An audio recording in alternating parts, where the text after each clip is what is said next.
Sherlock Holmes had, in a very remarkable degree, the power of detaching his mind at will. For 2 hours the strange business in which we had been involved appeared to be forgotten, and he was entirely absorbed in the pictures of the modern Belgian masters. He would talk of nothing but art, of which he had the crudest ideas, from our leaving the gallery until we found ourselves at the Northumberland Hotel. "Sir Henry Baskerville is upstairs expecting you," said the clerk. "He asked me to show you up at once when you came." "Have you any objection to my looking at your register?" said Holmes. "Not in the least." The book showed that 2 names had been added after that of Baskerville. One was Theophilus Johnson and family, of Newcastle, and the other Mrs. Oldmore and maid, of High Lodge, Alton. "Surely that must be the same Johnson whom I used to know," said Holmes to the porter. "A lawyer, is he not? Grey-headed and walks with a limp?" "No, sir, this is Mr. Johnson, the coal-owner, a very active gentleman, not older than yourself." "Surely you are mistaken about his trade?" "No, sir. He has used this hotel for many years, and he's very well known to us." "Ah, that settles it. Mrs. Oldmore, too. I seem to remember the name. Excuse my curiosity, but often in calling upon one friend one finds another." "She's an invalid lady, sir. Her husband was once mayor of Gloucester. She always comes to us when she's in town." "Thank you. I'm afraid I cannot claim her acquaintance." "We have established a most important fact by these questions, Watson," he continued in a low voice as we went upstairs together. "We know now that the people who are so interested in our friend have not settled down in his own hotel. That means that while they are, as we have seen, very anxious to watch him, they are equally anxious that he should not see them. Now, this is a most suggestive fact." "What does it suggest?" "It suggests— Hello, my dear fellow, what on earth is the matter?" As we came round the top of the stairs, we had run up against Sir Henry Baskerville himself. His face was flushed with anger, and he held an old and dusty boot in one of his hands. So furious was he that he was hardly articulate, and when he did speak it was in a much broader and more western dialect than any which we had heard from him in the morning. "Seems to me they're playing me for a sucker in this hotel," he cried. "They'll find they've started in to monkey with the wrong man unless they're careful. By thunder, if that chap can't find my missing boot, there will be trouble. I can take a joke with the best, Mr. Holmes, but they've got a bit over the mark this time." "Still looking for your boot?" "Yes, sir, and I mean to find it." "But surely you said that it was a new brown boot?" "So it was, sir, and now it's an old black one." "What? You don't mean to say?" "That's just what I do mean to say. I only had 3 pairs in the world, the new brown, the old black, and the patent leathers which I'm wearing. Last night they took one of my brown ones, and today they have sneaked one of the black. Well, have you got it? Speak out, man, and don't stand staring." An agitated German waiter had appeared upon the scene. "No, sir. I have made inquiry all over the hotel, but I can hear no word of it." "Well, either that boot comes back before sundown, or I'll see the manager and tell him that I go right straight out of this hotel." "It shall be found, sir. I promise you that if you will have a little patience, it will be found." "Mind it is, for it's the last thing of mine that I'll lose in this den of thieves." Well, Mr. Holmes, you'll excuse my troubling you about such a trifle." "I think it is well worth troubling about." "Why, you look very serious over it." "How do you explain it?" "I just don't attempt to explain it. It seems the very maddest, queerest thing that ever happened to me." "The queerest, perhaps," said Holmes thoughtfully. "What do you make of it yourself?" "Well, I don't profess to understand it yet.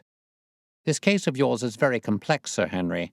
When taken in conjunction with your uncle's death, I am not sure that of all the 500 cases of capital importance which I have handled, there is one which cuts so deep.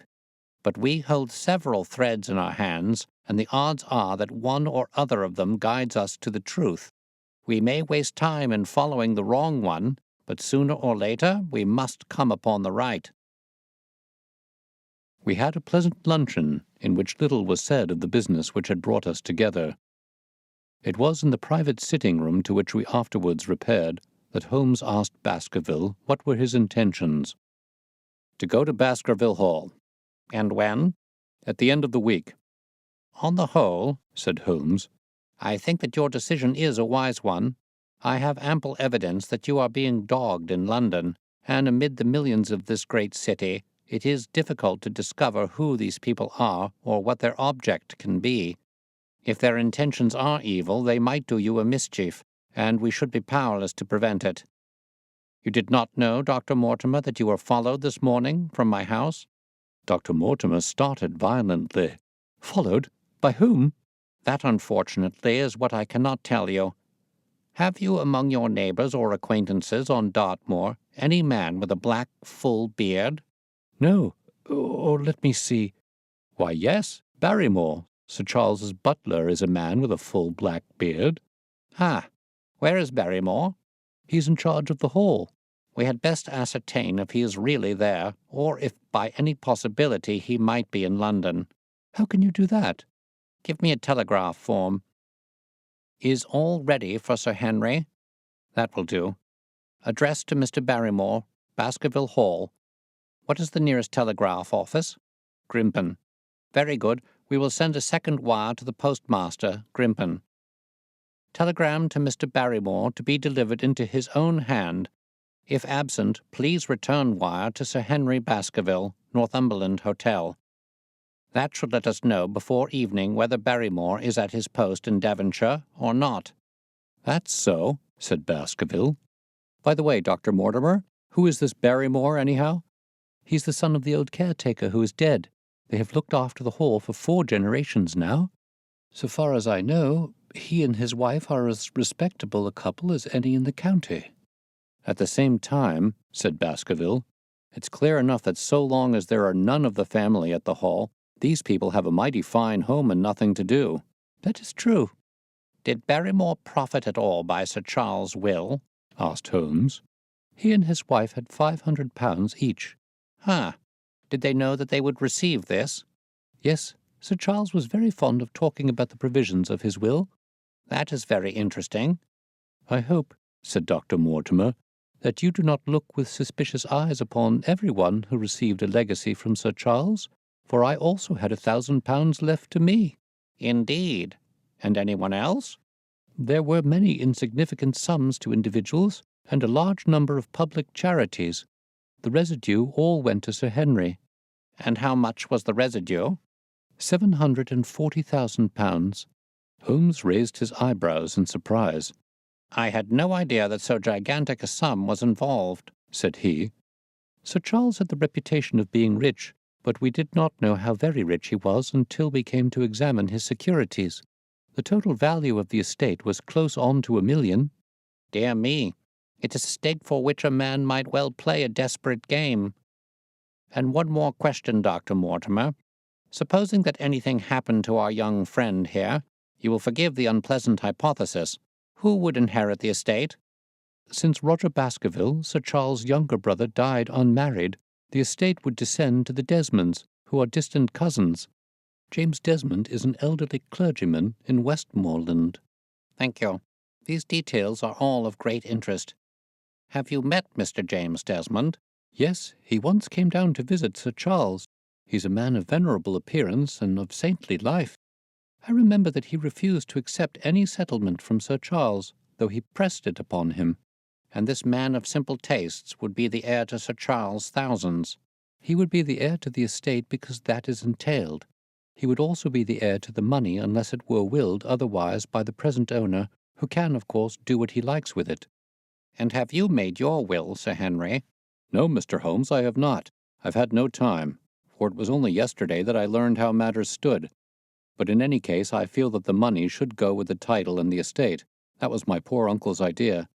How's the owner going to restore the glories of the Baskervilles if he has not money enough to keep up the property? House, land, and dollars must go together. Quite so. Well, Sir Henry, I am of one mind with you as to the advisability of your going down to Devonshire without delay. There is only one provision which I must make. You certainly must not go alone. Dr. Mortimer returns with me. But Dr. Mortimer has his practice to attend to, and his house is miles away from yours. With all the good will in the world, he may be unable to help you. know, Sir Henry, you must take with you someone, a trusty man, who will be always by your side. Is it possible that you could come yourself, Mr. Holmes? If matters came to a crisis, I should endeavor to be present in person.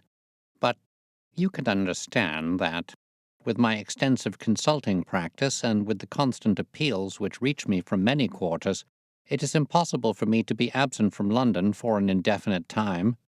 At the present instant, one of the most revered names in England is being besmirched by a blackmailer, and only I can stop a disastrous scandal. You will see how impossible it is for me to go to Dartmoor. Whom would you recommend, then? Holmes laid his hand upon my arm. If my friend would undertake it, there is no man who is better worth having at your side when you are in a tight place. No one can say so more confidently than I. The proposition took me completely by surprise.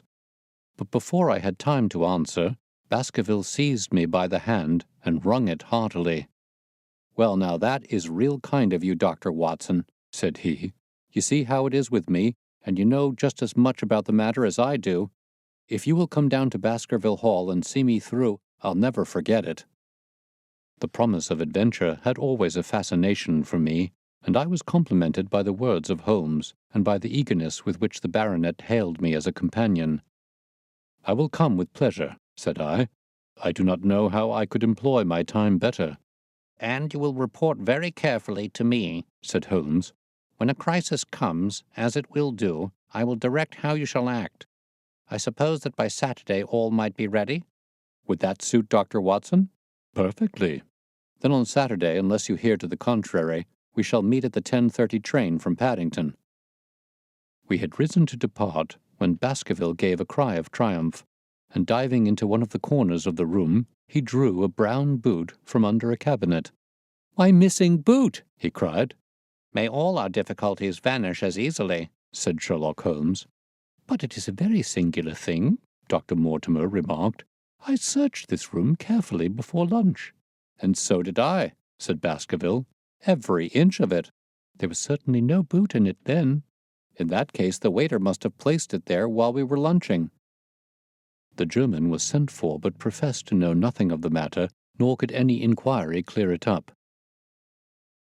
Another item had been added to that constant and apparently purposeless series of small mysteries which had succeeded each other so rapidly. Setting aside the whole grim story of Sir Charles's death, we had a line of inexplicable incidents all within the limits of 2 days, which included the receipt of the printed letter, the black-bearded spy in the hansom, the loss of the new brown boot, the loss of the old black boot, and now the return of the new brown boot. Holmes sat in silence in the cab as we drove back to Baker Street, and I knew from his drawn brows and keen face that his mind, like my own, was busy in endeavoring to frame some scheme into which all these strange and apparently disconnected episodes could be fitted. All afternoon and late into the evening he sat, lost in tobacco and thought. Just before dinner, 2 telegrams were handed in. The first ran, "Have just heard that Barrymore is at the Hall, Baskerville." The second, "Visited 23 hotels as directed, but sorry to report unable to trace cut sheet of times. Cartwright." "There go 2 of my threads, Watson. There's nothing more stimulating than a case where everything goes against you. We must cast round for another scent." "We have still the cabman who drove the spy." "Exactly. I have wired to get his name and address from the official registry. I should not be surprised if this were an answer to my question." The ring at the bell proved to be something even more satisfactory than an answer, however, for the door opened and a rough-looking fellow entered, who was evidently the man himself. "I got a message from the head office that a gent at this address had been inquiring for number 2704, said he. "I've driven my cab this 7 years and never a word of complaint. I came here straight from the yard to ask you to your face what you had against me." "I have nothing in the world against you, my good man," said Holmes. "On the contrary, I have half a sovereign for you if you will give me a clear answer to my questions." "Well, I've had a good day and no mistake," said the cabman with a grin. What was it you wanted to ask, sir? First of all, your name and address, in case I want you again. John Clayton, 3 Turpey Street, the Borough. My cab is out of Shipley's Yard, near Waterloo Station. Sherlock Holmes made a note of it.